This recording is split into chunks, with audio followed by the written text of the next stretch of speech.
بسم اللہ الرحمن الرحیم۔ یہ بلدیات کے الیکشن کے بارے میں تھوڑا میں وضاحت کرنا چاہتا ہوں۔ کل میں نے جو پریس کانفرنس کیا تھا کہ یہ جو الیکشن ہوگا پارٹی بنیاد پر ہوگا، اس پر آج میں نے دیکھا سوشل میڈیا میں عوام میں کافی شکوک و شبہات پیدا کرنے کی کوشش کر رہے ہیں۔ تو یہ الیکشن جو میں کرا رہا ہوں Gilgit Baltistan local government act 2014 کے تحت کرا رہا ہوں۔ یہ ایکٹ جو ہے گلگت بلتستان کی اسمبلی نے پاس کیا ہے، 2014 کا ایکٹ ہے اور بہت بہترین خوبصورت نظام ہے جو میں نے یہاں رائج کیا ہے۔ تو ابھی گزارش یہ ہے کہ اس کے سیکشن 18 میں کلیئر لکھا ہوا ہے کہ یہ جو الیکشن ہوگا یہ پارٹی بیسس پر ہوگا۔ تو اس میں لکھا تو میں چونکہ اس قانون کے اندر جو لکھا ہے اس کے مطابق الیکشن کمیشن پابند ہوتا ہے الیکشن کرانے کا۔ تو میری گلگت بلتستان کے عوام سے اپیل ہے، گزارش ہے، درخواست ہے کہ وہ یہ افواہوں پر کان نہ دھرے۔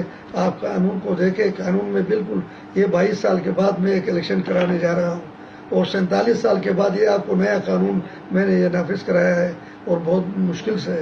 تو لیے میری گزارش ہے لوگوں میں شکوک و شبہات پیدا کرنے کے بجائے اگر کسی کو شک و شبہ ہے وہ میرے دفتر تشریف لائے، ہم اس کو وضاحت کریں گے۔ تو میں نے وہ لکھتے ہیں کہ چیف الیکشن کمیشنر نے آزاد عمراء پر پابندی لگائے۔ کون ہوتا ہے وہ پابندی لگانے والا؟ یہ آئین، یہ قانون نے کہا ہے، تو قانون کے اندر میں نے کام کرنا ہے۔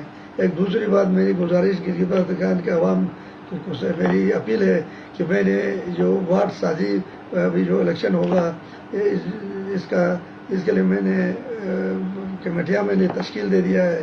تمام پورے گلگت بلتستان کے 10 ضلعوں کے AC صاحبان اور ڈپٹی ڈائریکٹر اور ان پر مشتمل، تو یہ اپنے الیکٹورل رول کے انتخابی فہرستوں کے وارڈ کے مطابق وارڈ ٹو وارڈ اس کے اپنے درستگی کرے۔ اس میں جو فارم 21، 22، 23 ہے اس کے مطابق اپنا جو جس وارڈ میں اپنا نام لکھوانا چاہتا ہے اپنا نام لکھوائے۔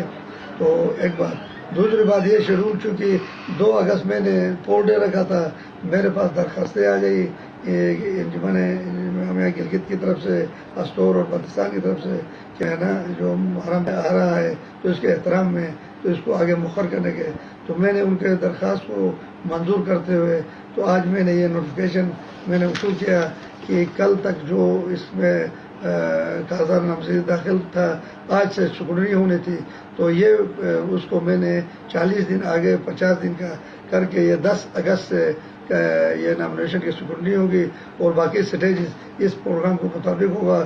اور 27 ستمبر 2026 بروز اتوار اس کا میں نے پول ڈے رکھا 27 ستمبر کو۔ تو اس لیے 2 چیزوں کا میرے گلگت بلتستان کے عوام سے اپیل ہے، ایک تو اس الیکشن کے لیے ہم نے جو کاغذات نامزدگی ہے اس میں وہ کر کے حصہ لے لے۔ دوسرا میری گزارش ہے کہ انتخابی فہرستیں ابھی سے میں کہہ رہا ہوں، اب میں نے کمیٹیاں میں نے آج ہی میں نے آرڈر ایشو کیا ہے، کل سے شروع ہوں گے۔ تو آپ جا کر فارم لے کر جس مواد میں جانا چاہے اپنے انتخابی فہرستوں کی اور بہترین انداز میں اپنے درستگی کرے۔ تو انشاءاللہ یہ الیکشن بھی اللہ نے خیر کیا تو ایک بہترین، ایک نمونے کا پرامن اور بہترین الیکشن ہوگا گلگت بلتستان کے عوام کو، تاکہ یہ اختیارات جو ہے نچلی سطح پر عوام کے ان کو حق ملے گا تو گلگت بلتستان میں ایک خوشحالی ہوگی، امن و امان ہوگا اور ایک اچھا نظام قائم ہوگا گلگت بلتستان میں۔